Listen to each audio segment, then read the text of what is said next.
Baik, selamat malam Bapak Ibu rekan-rekan sekalian. Terima kasih telah hadir dalam webinar Budaya Positif yang saya selenggarakan pada malam hari ini. Semoga nanti webinar ini bermanfaat bagi Bapak Ibu sekalian. Izin untuk share screen. Mohon untuk di mute untuk semuanya supaya lebih fokus untuk mendengarkan webinar dari saya. Terima kasih.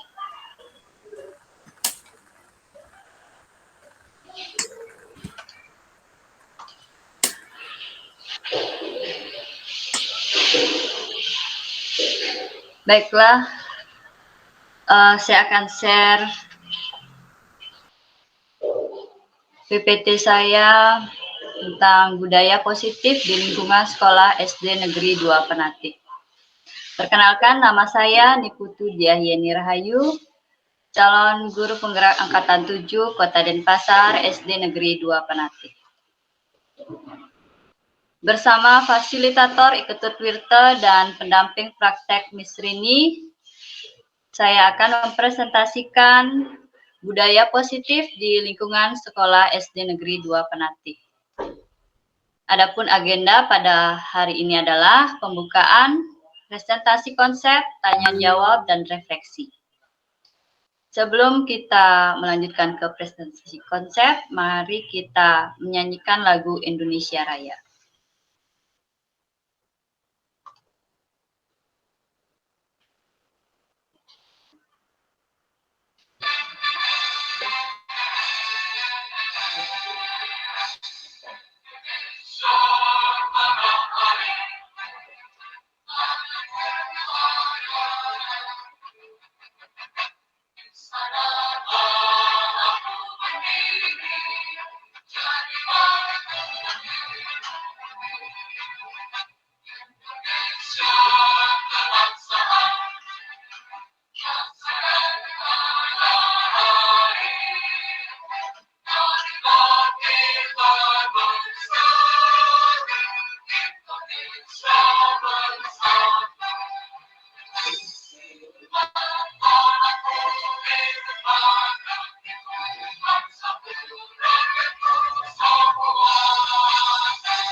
Baiklah, setelah tadi kita menyanyikan lagu Indonesia Raya, sebelum kita mulai hari ini, marilah kita berdoa sejenak dengan menundukkan kepala. Doa dipimpin langsung oleh saya. Dengan menundukkan kepala sejenak, berdoa mulai.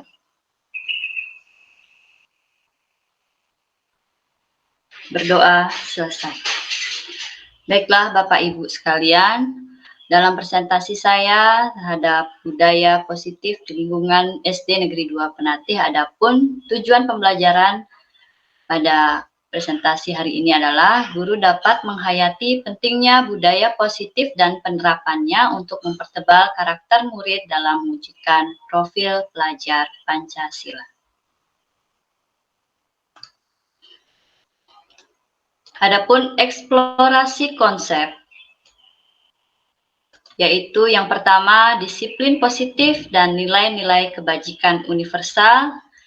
Yang kedua, teori motivasi, hukuman, dan penghargaan, restitusi. Yang ketiga, keyakinan kelas. Yang keempat, kebutuhan dasar manusia dan dunia berkualitas.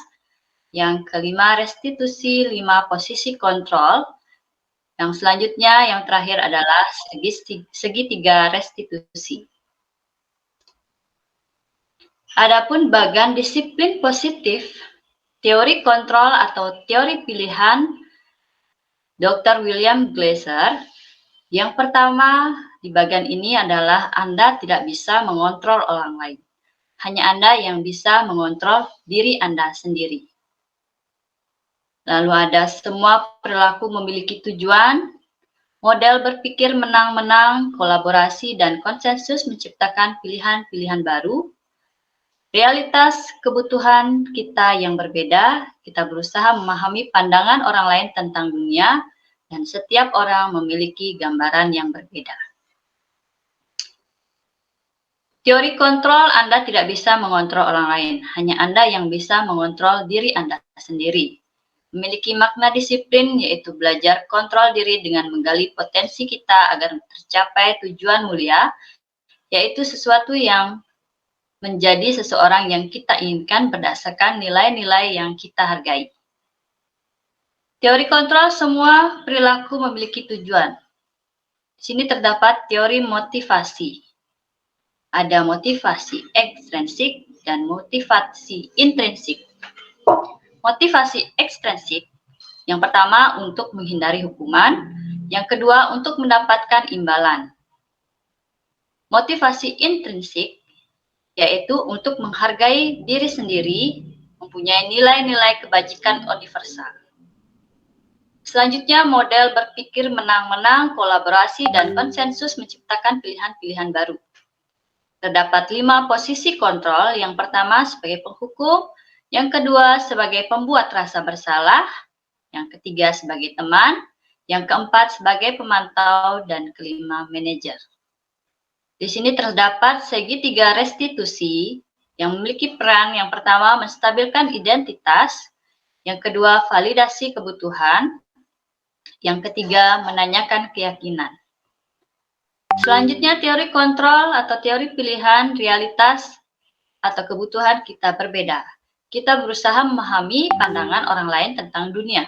Setiap orang memiliki gambaran-gambaran yang berbeda. Di sini terdapat 5 kebutuhan dasar manusia, yaitu penguasaan, kasih sayang, rasa diterima, kesenangan, dan kebebasan. Selanjutnya, perubahan paradigma teori kontrol atau ilusi kontrol. Dr. William Glasser dalam kontrol teori yang kemudian hari berkembang dan dinamakan choice theory. Di sini terdapat 4 ilusi. Yang pertama, ilusi guru sebagai mengontrol murid. Yang kedua, ilusi bahwa kritik dan membuat orang merasa bersalah dapat menguatkan karakter. Yang ketiga, ilusi bahwa semua penguatan positif, efektif, dan bermanfaat. Yang keempat, ilusi bahwa orang dewasa memiliki hak untuk memaksa.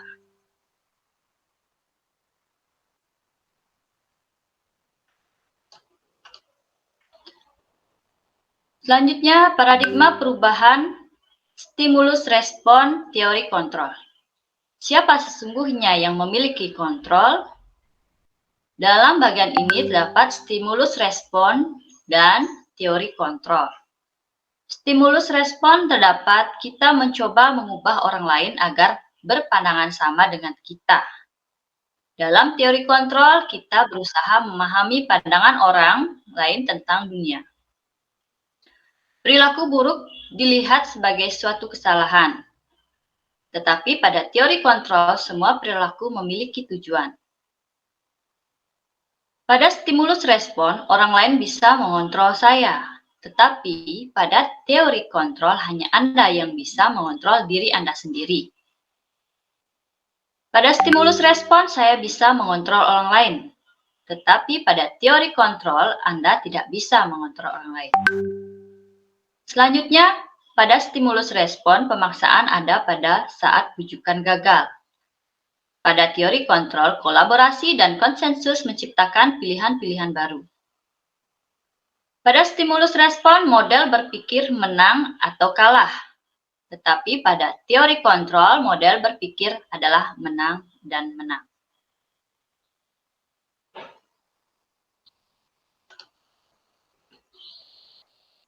Selanjutnya, disiplin positif dan nilai-nilai kebajikan universal.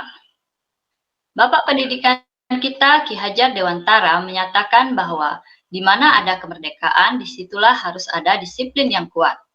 Sungguh pun disiplin itu bersifat self-disiplin, yaitu kita sendiri yang mewajibkan kita dengan sekeras-kerasnya, tetapi itu sama saja, sebab jikalau kita tidak cakap melakukan self-disiplin, wajiblah penguasa lain mendisiplinkan kita. Dan peraturan demikian itulah harus ada di dalam suasana yang merdeka. Izin stop sharing dulu.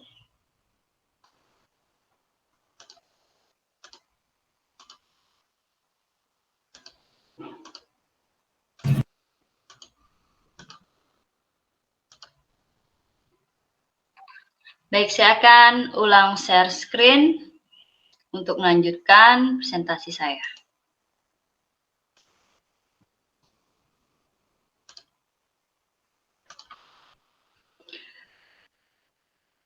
Kita lanjutkan pada slide selanjutnya. Apakah sudah terlihat? Sudah. Sudah, Bu. Oke, Lanjut. baiklah, kita lanjutkan makna kata disiplin. Ketika mendengar kata disiplin, apakah yang terbayang di benak Anda? Apakah yang terlintas di pikiran Anda? Kebanyakan orang akan menghubungkan kata disiplin dengan tata tertib, teratur, dan kepatuhan pada peraturan.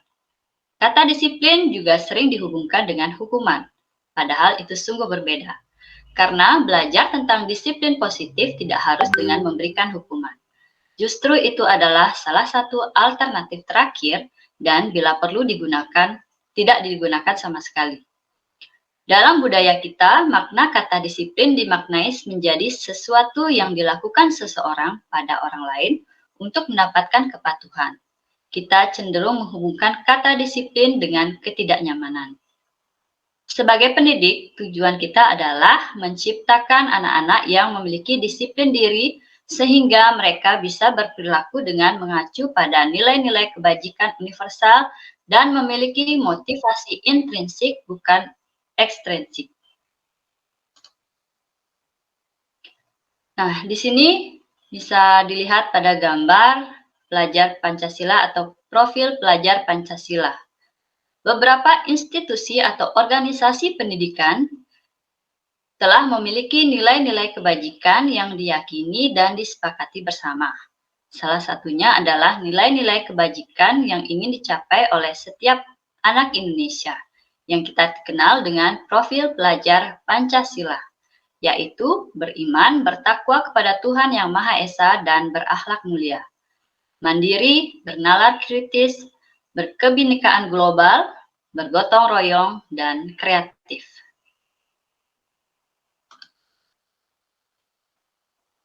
Standar Pendidikan Nasional menyatakan, dalam rangka menciptakan lingkungan yang positif, maka setiap warga sekolah dan pemangku kepentingan perlu saling mendukung, menghayati, dan menerapkan nilai-nilai kebajikan yang telah disepakati bersama. Untuk itu, untuk dapat menerapkan tujuan mulia tersebut, maka seorang pemimpin pembelajaran perlu berjiwa kepemimpinan sehingga dapat mengembangkan sekolah dengan baik agar terwujud suatu budaya sekolah yang positif, sesuai dengan standar kompetensi pengelolaan yang telah ditetapkan. Tujuan mulia dari penerapan disiplin positif adalah agar terbentuk murid-murid yang berkarakter, berdisiplin, santun, jujur, peduli, bertanggung jawab, dan merupakan pembelajar sepanjang hayat sesuai dengan standar kompetensi lulusan yang diharapkan.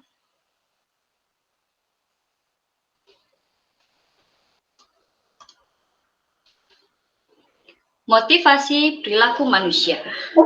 Motivasi ada dua, eksternal dan internal. Eksternal yaitu satu, untuk menghindari hukuman atau ketidaknyamanan. Apa yang akan terjadi bila saya tidak melakukannya? Yang kedua, untuk mendapatkan imbalan, hadiah, penghargaan dari orang lain. apa yang akan saya dapatkan apabila saya melakukannya. Yang ketiga, untuk menghargai diri sendiri. Akan menjadi orang seperti apa bila saya melakukannya?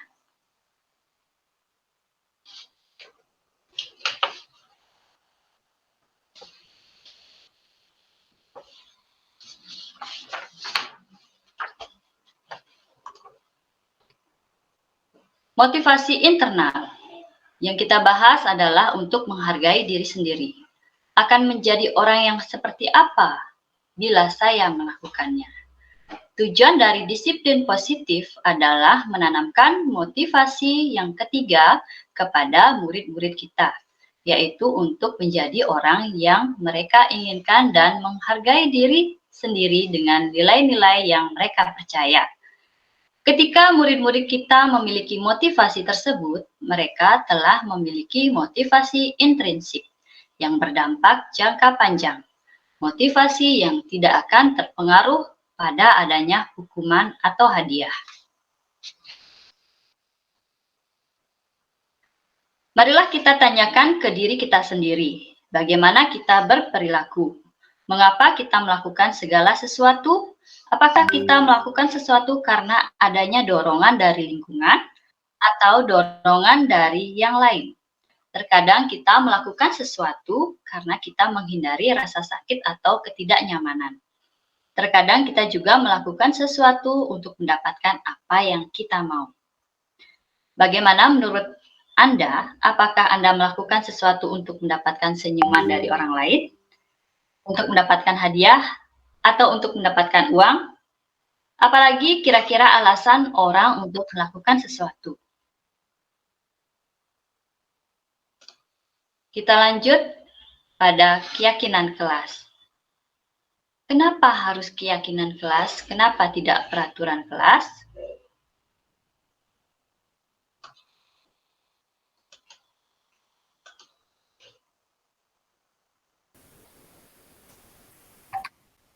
Baiklah Bapak Ibu, apakah Bapak Ibu sudah pernah melaksanakan keyakinan di kelas? Sudah Bu, saya sudah. Sudah Ibu. Bagaimana Bapak Ibu yang lain? Sampun Bu. Mungkin nanti Bapak Ibu yang lain bisa melaksanakan keyakinan di kelas masing-masing. Mohon maaf, ini ada kendala di PPT, saya coba buka di Canva.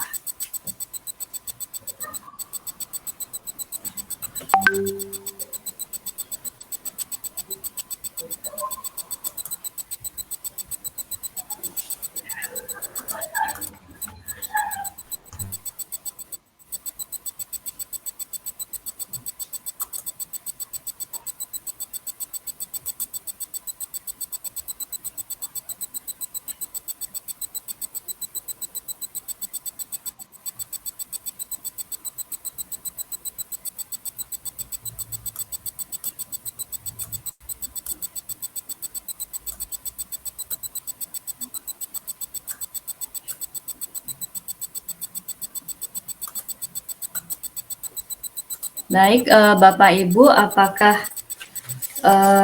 suara saya masih terdengar? Masih Bu. Masih Bu. Bisa Masih.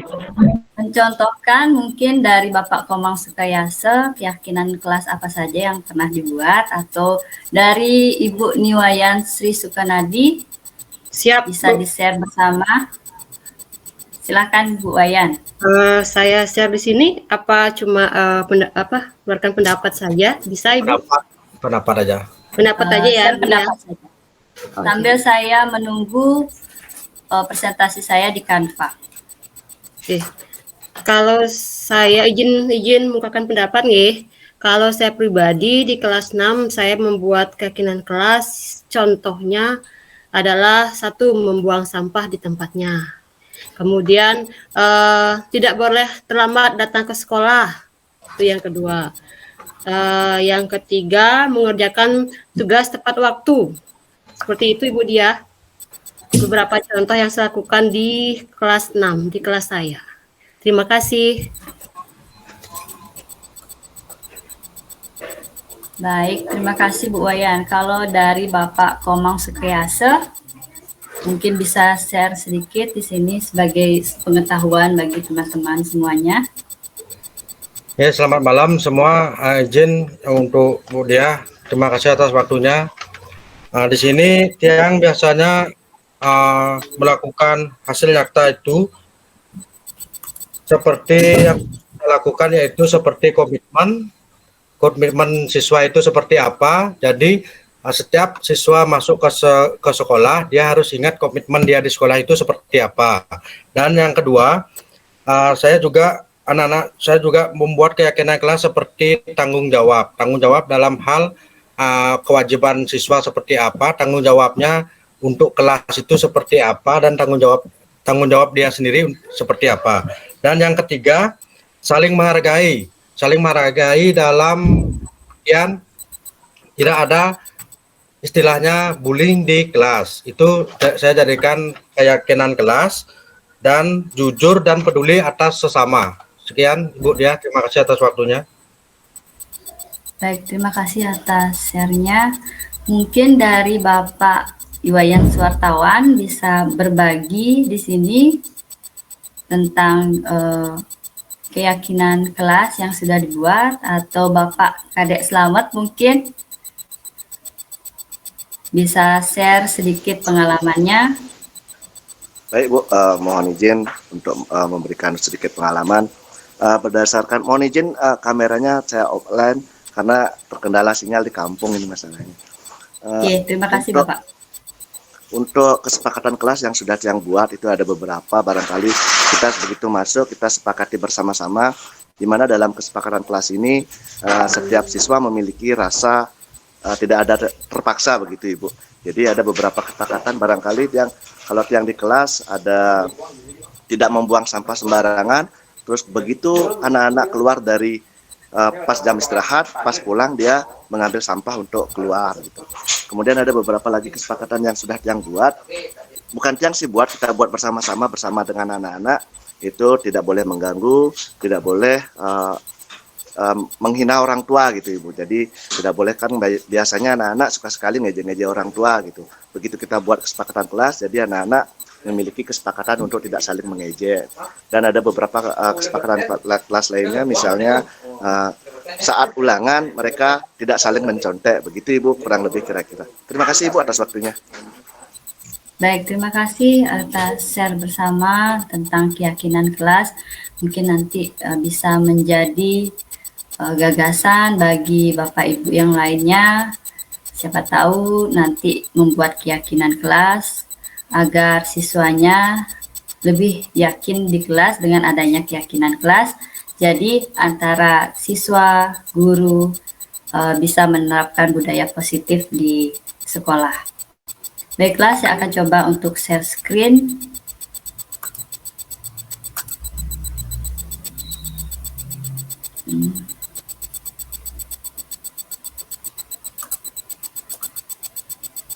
Oh, ini masih belum bisa. Saya buka yang lain dulu.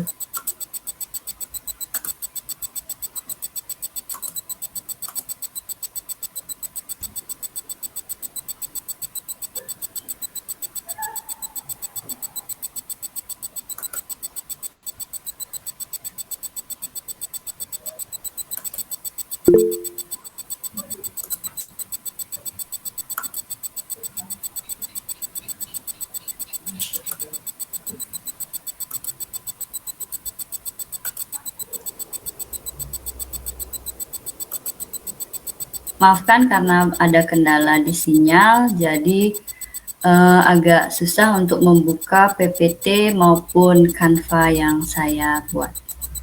Harap dimaklumi.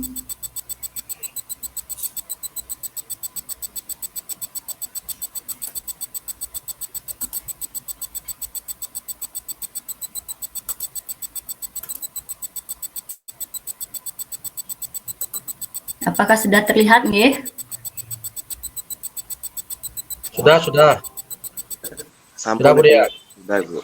Baiklah, kita lanjutkan keyakinan kelas. Kenapa harus keyakinan kelas dan kenapa tidak peraturan kelas? Tadi sudah banyak yang men-share pengalaman dari Bapak Ibu. Terima kasih saya ucapkan, semoga nanti menjadi ide-ide bagi Bapak Ibu yang lainnya. Baiklah, di sini ada pertanyaan. Mengapa kita memiliki peraturan tentang penggunaan helm pada saat mengendarai kendaraan roda 2 atau motor? Yang diutamakan di sini adalah keselamatan. Pertanyaan selanjutnya, mengapa kita memiliki peraturan tentang penggunaan masker dan mencuci tangan setiap saat? Dan di sini tujuannya adalah kesehatan. Nilai-nilai keselamatan atau kesehatan inilah yang kita sebut sebagai suatu keyakinan, yaitu nilai-nilai kebajikan universal yang disepakati secara tersirat dan tersurat. Untuk mendukung motivasi intrinsik, nilai-nilai atau keyakinan-keyakinan lebih menggerakkan seseorang dibandingkan mengikuti setiap serangkaian peraturan-peraturan. Nilai kebajikan pada keyakinan kelas. Di sini ada tabel peraturan dan ada tabel keyakinan kelas atau nilai-nilai kebajikan yang dituju. Pada kolom peraturan ada selalu mengembalikan buku ke tempatnya. Dilarang mengganggu orang lain. Hadir di sekolah 15 menit sebelum pembelajaran dimulai. Dilarang melakukan kekerasan. Dilarang menggunakan narkoba, bergantian atau menunggu giliran. Menggunakan masker. Jangan berlari di kelas atau di koridor. Ini adalah suatu contoh dari peraturan.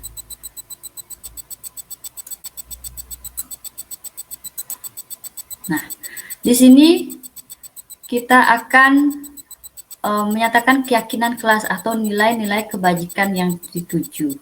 Di sini ada peraturan selalu membalikan buku ke tempatnya. Di sini ada keyakinan atau nilai kebajikan yaitu tanggung jawab. Dilarang mengganggu orang lain. Nilai kebajikan yang dituju adalah menghormati orang lain dan diri sendiri. Hadir di sekolah 15 menit sebelum pembelajaran dimulai. Nilai-nilai kebajikan yang dituju adalah menghormati orang lain, komitmen pada tujuan atau berkomitmen. Dilarang melakukan kekerasan. Nilai kebajikan yang dituju adalah keselamatan dan menghormati orang lain.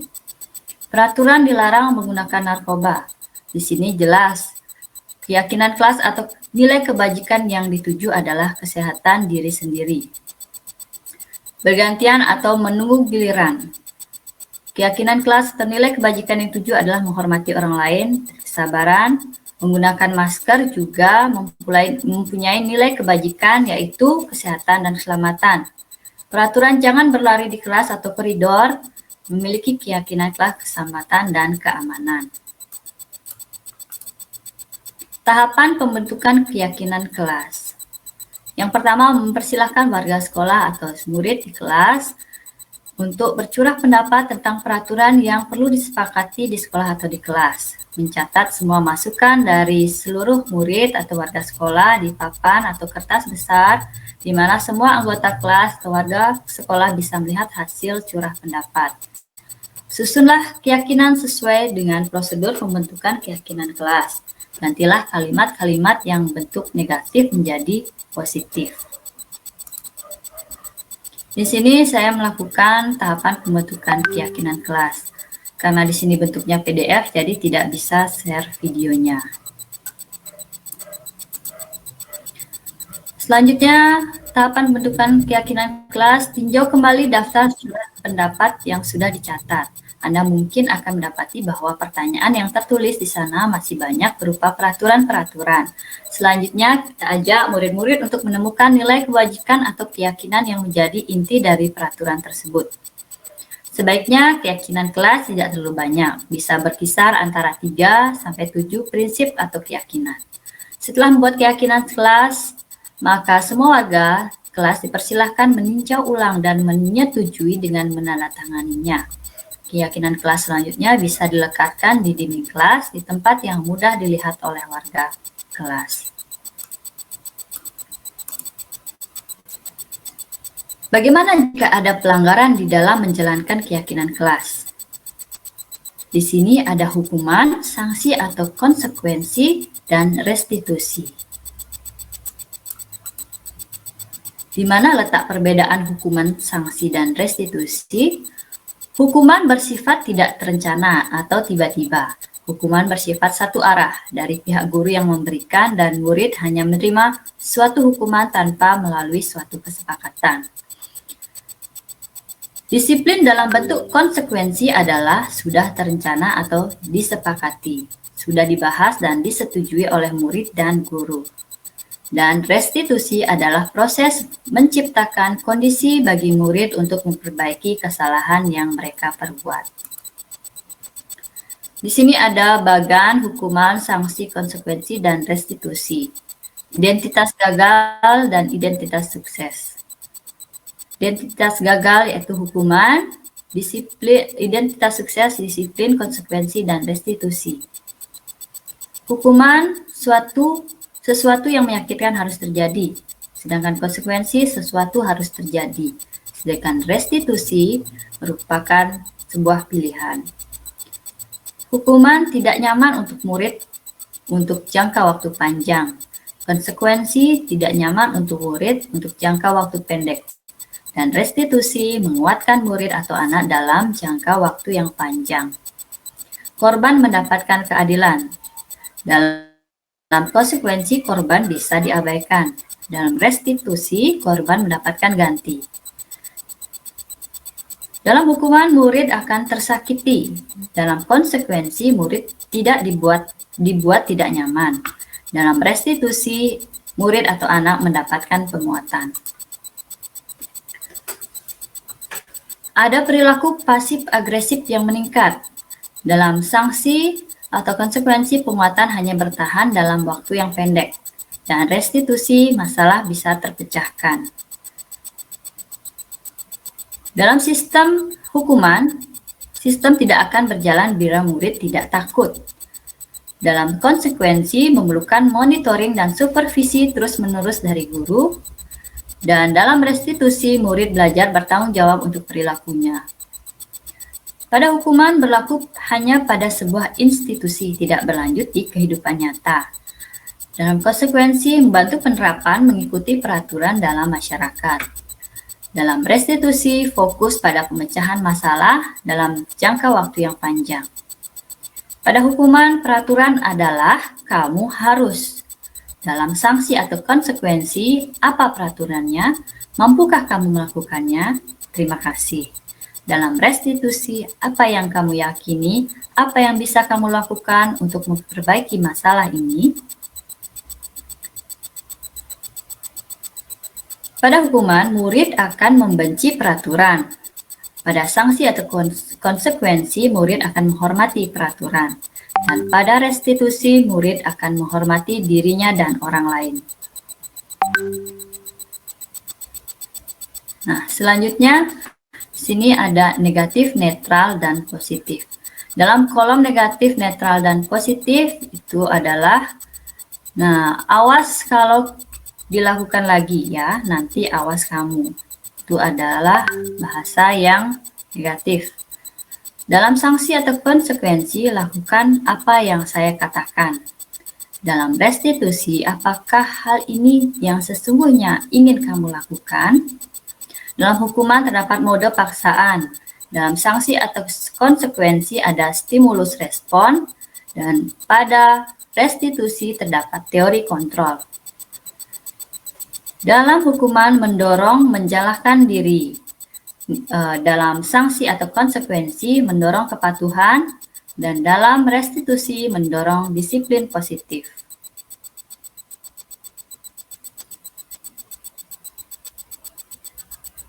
Hukuman, sanksi, dan konsekuensi. Dampaknya pada murid. Hukuman berdampak pada murid yaitu marah, rasa bersalah, rendah diri, mengasingkan diri, merasa tiba-tiba tidak diharapkan atau sangat melukai, dibuat sendiri oleh guru, menyakitkan, guru menjalani konsekuensi dengan menyalahkan, mengkritik, menyindir, atau merendahkan. Pada sanksi atau konsekuensi, anak akan kehilangan hak, waktu jeda seorang diri, penahanan, sudah diketahui atau masuk akal, dibuat oleh guru dan siswa atau anak, membantu guru menyatakan peraturan, melakukan peringatan, dan menerapkan konsekuensi. Pada restitusi, murid atau anak tidak akan kehilangan waktu, namun bersemangat untuk memperbaiki diri. Beberapa undangan untuk mengadakan restitusi dibuat oleh murid atau anak, menguatkan guru, menyebutkan keyakinan kelas, membimbing kerangka acuan berpikir restitusi murid atau anak.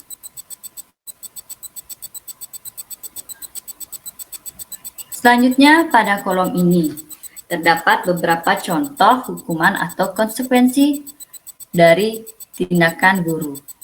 Di sini terdapat, pada kolom ini terdapat tindakan-tindakan guru. Apakah termasuk hukuman atau konsekuensi? Yang pertama, mencatat 100 kali dalam buku kalimat. Saya tidak akan terlambat lagi karena terlambat ke sekolah. Yang kedua, lari mengelilingi lapangan basket 2 kali karena terlambat hadir di sekolah. Yang ketiga, membersihkan coretan yang dibuat di meja tulis. Yang keempat, murid diminta untuk push up 15 kali karena tidak menggunakan masker ke sekolah. Yang kelima, menggantikan kertas tugas teman yang telah dicoret-coret. Dan yang terakhir, berjemur di lapangan basket pukul 12 siang karena mengobrol dengan teman. Baiklah Bapak Ibu sekalian, Bapak Ibu bisa ikut berpartisipasi dari tindakan guru yang pertama, mencatat 100 kali dalam buku kalimat. Saya tidak akan terlambat lagi karena terlambat ke sekolah. Itu termasuk hukuman atau konsekuensi, Bapak Ibu? Hukuman. Hukuman. Oke, kita lanjut ke yang kedua. Lari mengelilingi lapangan basket 2 kali karena terlambat hadir di sekolah. Hukuman apa konsekuensi? Hukuman.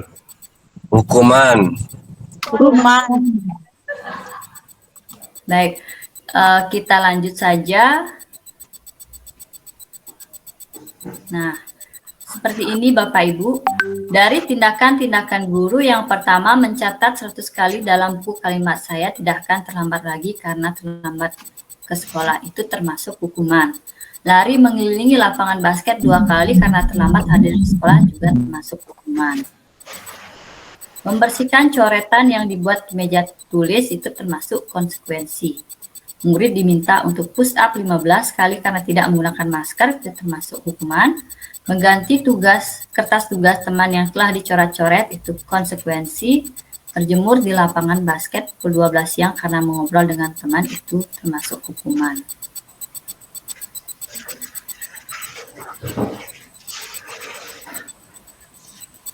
Kita lanjutkan pada 5 kebutuhan dasar manusia.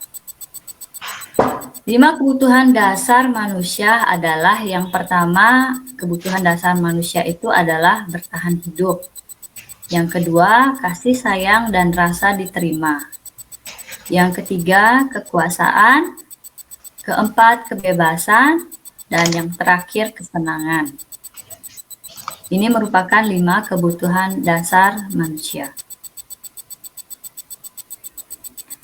Kebutuhan bertahan hidup atau survival adalah kebutuhan yang bersifat fisiologis untuk bertahan hidup, misalnya kesehatan, rumah, dan makanan. Kasih sayang dan rasa diterima merupakan kebutuhan untuk diterima. Adalah kebutuhan untuk disayangi dan diterima meliputi kebutuhan yang akan hubungan dengan koneksi sosial, kebutuhan untuk memberi dan menerima kasih sayang, dan kebutuhan untuk merasa menjadi bagian dari suatu kelompok. Penguasaan atau kebutuhan pengakuan atas kemampuan adalah kebutuhan ini berhubungan dengan kekuatan untuk mencapai suatu, menjadi kompeten, menjadi terampil, diakui atas prestasi dan keterampilan kita, didengarkan, dan memiliki rasa harga diri. Kebebasan atau kebutuhan akan pilihan adalah kebutuhan untuk bebas, adalah kebutuhan akan kemandirian, otonomi, memiliki pilihan dan mampu mengendalikan arah hidup seseorang. Anak-anak dengan kebutuhan kebebasan yang tinggi menginginkan pilihan, Mereka perlu banyak bergerak, suka mencoba-coba, tidak terlalu terpengaruh oleh orang lain, dan senang mencoba hal baru dan yang menarik. Kesenangan atau kebutuhan untuk merasa senang adalah kebutuhan akan kesenangan, kebutuhan untuk mencari kesenangan bermain dan tertawa. Selanjutnya, 5 posisi kontrol.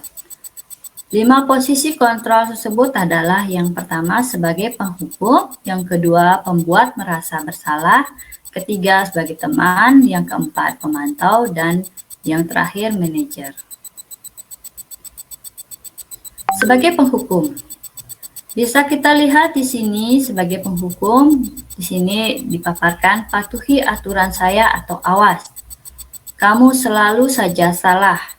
Selalu pasti selalu yang terakhir selesai. Guru seperti ini senantiasa percaya hanya ada satu cara agar pembelajaran bisa berhasil, yaitu dengan cara dia sendiri. Yang kedua adalah sebagai pembuat rasa bersalah. Ibu sangat kecewa sekali dengan kamu. Berapa kali Bapak harus memberitahu kamu ya? Gimana coba kalau orang tua kamu tahu kamu berbuat begini? Pada posisi ini, murid akan memiliki penilaian diri yang buruk tentang diri mereka. Murid merasa tidak berharga dan telah mengecewakan orang-orang yang telah disayanginya.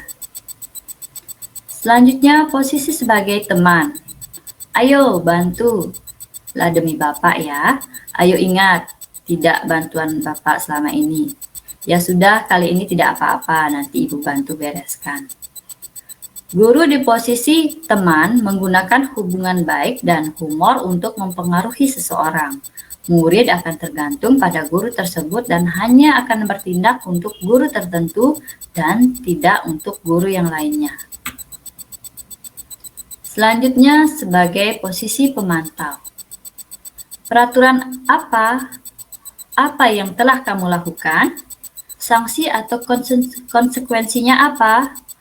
Guru sebagai pemantau sangat mengandalkan perhitungan, catatan, data yang dapat digunakan sebagai bukti atas perilaku seseorang.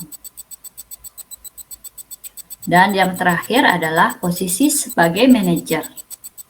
Apa yang kita yakini? Kembali ke keyakinan kelas. Apakah kamu meyakininya? Jika kamu meyakininya, apakah kamu bersedia untuk memperbaikinya? Jika kamu memperbaiki ini, hal ini menunjukkan apa tentang dirimu? Apa rencana kamu untuk memperbaiki hal ini? Posisi manajer adalah posisi di mana guru berbuat sesuatu bersama dengan murid, mempersilahkan murid mempertanggungjawabkan perilakunya, mendukung murid agar dapat menemukan solusi atas permasalahannya sendiri. Seorang manajer telah memiliki keterampilan di posisi teman maupun pemantau, dan dengan demikian bisa jadi di waktu-waktu tertentu kembali kepada kedua posisi tersebut bila diperlukan. Selanjutnya, sini ada gambaran segitiga restitusi. Restitusi adalah proses menciptakan kondisi bagi murid untuk memperbaiki kesalahan mereka, sehingga mereka bisa kembali ke kelompok mereka dengan karakter yang lebih kuat. Gosen tahun 2024. Segitiga restitusi. Di sini ada validasi tindakan yang salah, menanyakan keyakinan, menstabilkan identitas. Validasi tindakan yang salah, kamu tentunya punya alasan mengapa melakukan itu. Adakah cara yang lebih efektif untuk mendapatkan apa yang kamu butuhkan? Menanyakan keyakinan kelas. Keyakinan kelas apa yang telah kita sepakati? Kamu ingin menjadi orang seperti apa?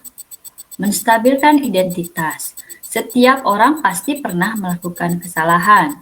Kamu bukan satu-satunya yang pernah melakukan ini. Inilah yang dimaksud dengan segitiga restitusi, yaitu menciptakan kondisi bagi murid untuk memperbaiki kesalahan mereka sehingga mereka bisa kembali kepada kelompok mereka dengan karakter yang lebih kuat. Adapun tahapan segitiga restitusi. Di sini ada tabel langkah dan teori kontrol. Yang pertama, menstabilkan identitas. Kita semua akan, teori kontrolnya kita akan melakukan hal yang terbaik yang bisa kita lakukan. Yang kedua, validasi tindakan yang salah. Teori kontrolnya semua perilaku memiliki alasan. Yang ketiga, menanyakan keyakinan. Teori kontrolnya kita semua memiliki motivasi internal.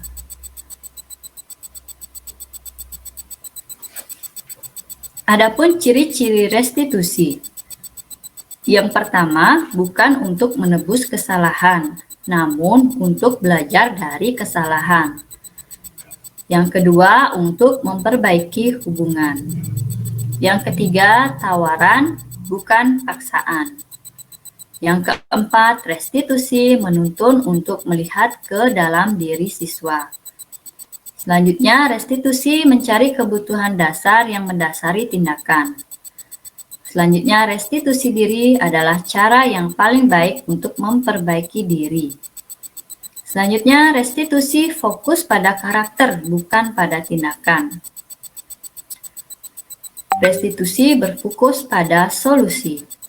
Restitusi mengembalikan murid yang berbuat salah pada kelompoknya. Sini ada contoh kegiatan restitusi sekolah. Karena ini saya share dalam bentuk PDF, jadi tidak bisa untuk share videonya.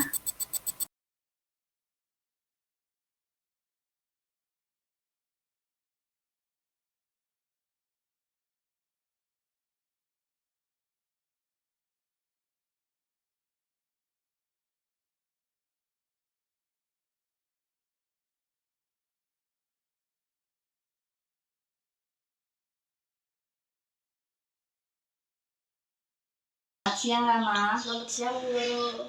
Akhir-akhir ini Rama sering Ibu lihat ketiduran di kelas. Apakah Rama sehat?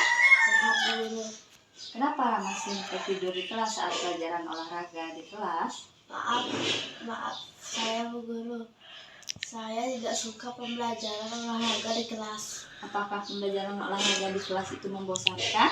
Karena pelajaran olahraga di kelas membosankan.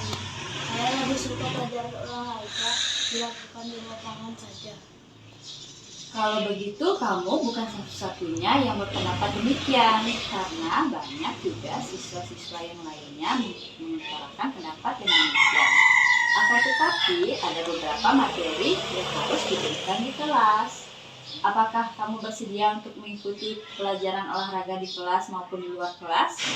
Ya, Bu Guru, saya bersedia mengikuti pelajaran olahraga baik di kelas maupun di lapangan dengan baik.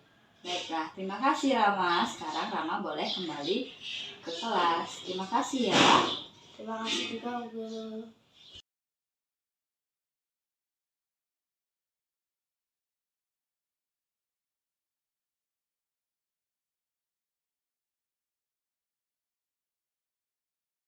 Rita, apa kabarmu hari ini? Baik, Bu Guru.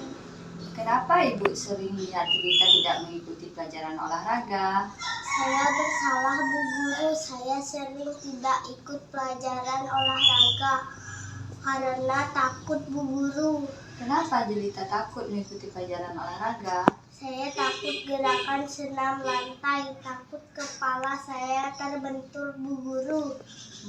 Begitu ya. Kamu bukan satu-satunya yang mengatakan demikian, tetapi banyak teman-teman kamu yang juga tidak berani mengikuti gerakan senam lantai karena takut kepalanya terbentur, takut tangannya keseleo. Akan tetapi, Jelita harus memiliki rasa yang berani dan melakukan kerjasama dengan teman maupun guru agar bisa melakukan gerakan senam dengan baik. Apakah nanti Jelita bersedia untuk mengikuti pelajaran olahraga di kelas dengan baik? Saya bersedia mengikuti pelajaran olahraga, Bu Guru. Maafkan saya, Bu Guru. Saya akan mengikuti pelajaran olahraga dengan baik dan dengan rasa berani. Baiklah, itu akan menjadi keyakinan kelas di kelas Jelita. Nah, nanti Jelita harus lebih berani lagi untuk melakukan gerakan senam ya. Jangan takut. Iya, Bu Guru. Terima Terima kasih. kasih. Oke, sekarang Jelita boleh kembali ke kelas lagi. Sampai jumpa di pelajaran olahraga selanjutnya. Terima kasih Bu Guru. Selamat siang, nama saya Sangayu Jelita. Saya siswa kelas 1 SD Negeri 2 Pendatih.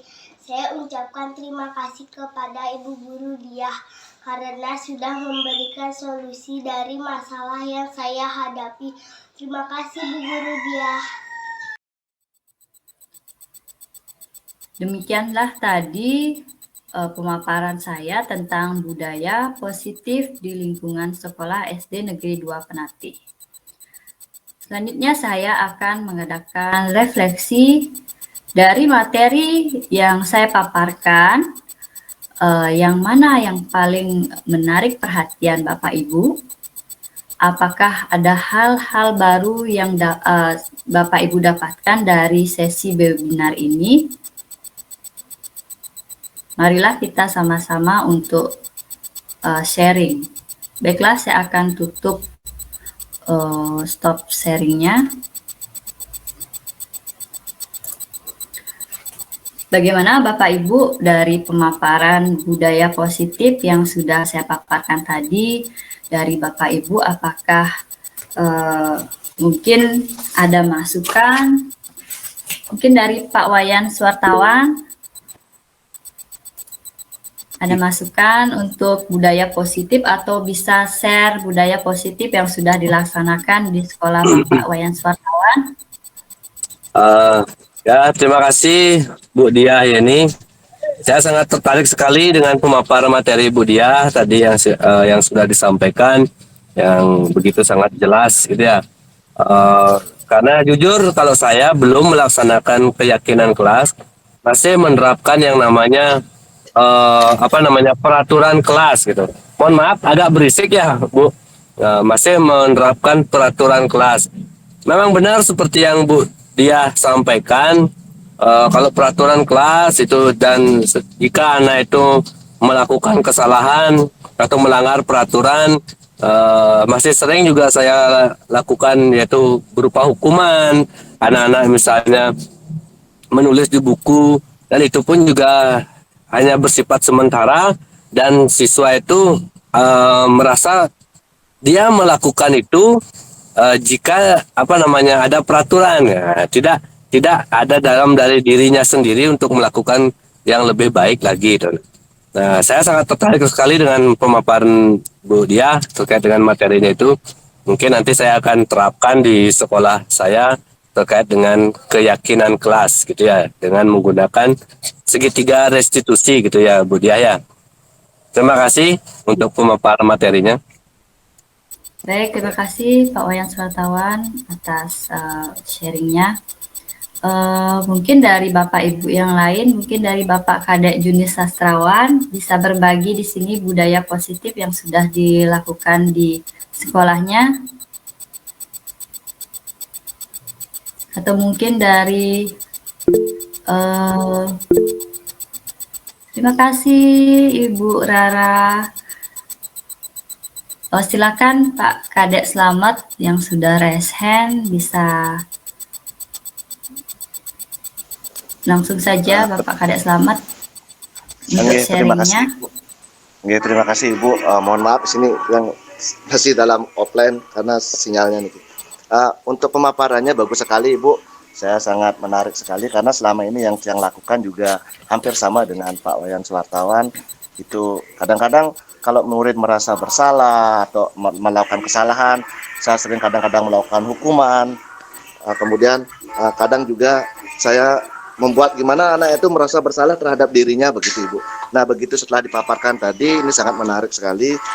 Ternyata memang benar apa yang Tiang lakukan. Kadang-kadang di saat saya ada itu anak-anak kadang-kadang memang benar-benar dia tidak mengulangi kesalahannya. Nah, parahnya di saat saya memang tidak ada di kelas atau di sekolah, itu kesalahan kadang terulang kembali begitu. Nah, kenapa bisa begitu? Nah, setelah tadi dijelaskan dengan restitusi itu seperti apa yang Bu Diah jelaskan, ternyata oh inilah kendalanya. Jadi terima kasih Ibu, ini pemaparannya sangat bagus sekali. Barangkali nanti bisa saya gunakan untuk di sekolah saya. Terima kasih Ibu. Baik, terima kasih Pak Kadek Slamet atas share-nya, juga berbaginya di sini. Mungkin dari Pak Wayan Suartawan mengangkat tangan lagi, silahkan. Masih unmute, silahkan di. Mohon maaf. Oke, mohon maaf. Terima kasih Bu Dia. Mungkin ada kelewatan tadi sedikit. Ada yang ingin saya tanyakan terkait dengan keyakinan kelas itu dibuatnya satu kali dalam 1 tahun atau semester atau setiap hari Bu Dia untuk keyakinan kelas itu. Terus misalnya seandainya siswa tersebut melanggar keyakinan kelas itu apa harus dengan segitiga restitusi itu gitunya sanksinya itu bukan sanksi apa namanya penyelesaiannya gitu. Itu saja Bu Dia, terima kasih. Baik, terima kasih atas pertanyaan dari Bapak Wayan Suartawan. Kalau saya di sini saya melakukan keyakinan kelas itu awalnya itu hanya per semester, mungkin kita pada awal pembelajaran, tetapi begitu saya ikut dalam guru penggerak, saya diberikan ilmu, melakukan keyakinan kelas di setiap pertemuan, dan juga yang awalnya kita melakukan kesepakatan kelas dan lalu kita melakukan keyakinan kelas agar di sana siswa lebih memahami apa yang diyakini. Jadi setiap pertemuan saya tetap memaparkan keyakinan kelas yang sudah dibuat agar anak-anak selalu mengingat apa keyakinan kelas yang sudah disepakati. Demikian dari saya, Pak Wayan Suartawan. Mungkin dari ada teman-teman yang lain yang menambahkan, atau ini dari Bu Gung Trisna sedang raise hand. Silakan Bu Gung. Terima kasih atas kesempatannya. Kalau menurut Tiang, karena Tiang masih di sekolah, masih kesepakatan bersama, terus masih ada sanksi yang disepakati bersama di kelas, karena materinya cukup bagus sekali. Nanti untuk selanjutnya, saya akan menerapkan keyakinan kelas dan mengenai restitusi. Apakah restitusi tersebut bisa berlangsung atau ada kendala dalam restitusi, karena kita lihat murid-murid sekarang itu kan berbeda karakter. Apakah di sekolah Bu Dia dengan penyelesaian restitusi itu hanya bisa diselesaikan satu kali saja atau masih ada yang lainnya? Sekian, terima kasih. Baik, terima kasih atas pertanyaannya. Saya ucapkan selamat datang untuk Ibu Rara. Mungkin Bu Rara ada di room ya.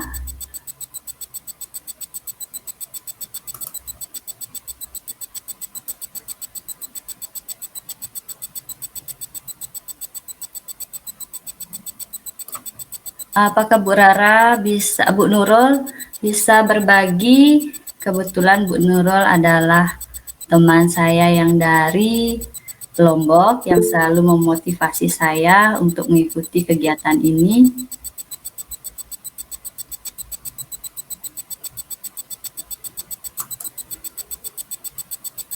Baiklah, Bu Gung Trisna, saya akan menjawab beberapa pertanyaan tadi yang Ibu Gung sampaikan.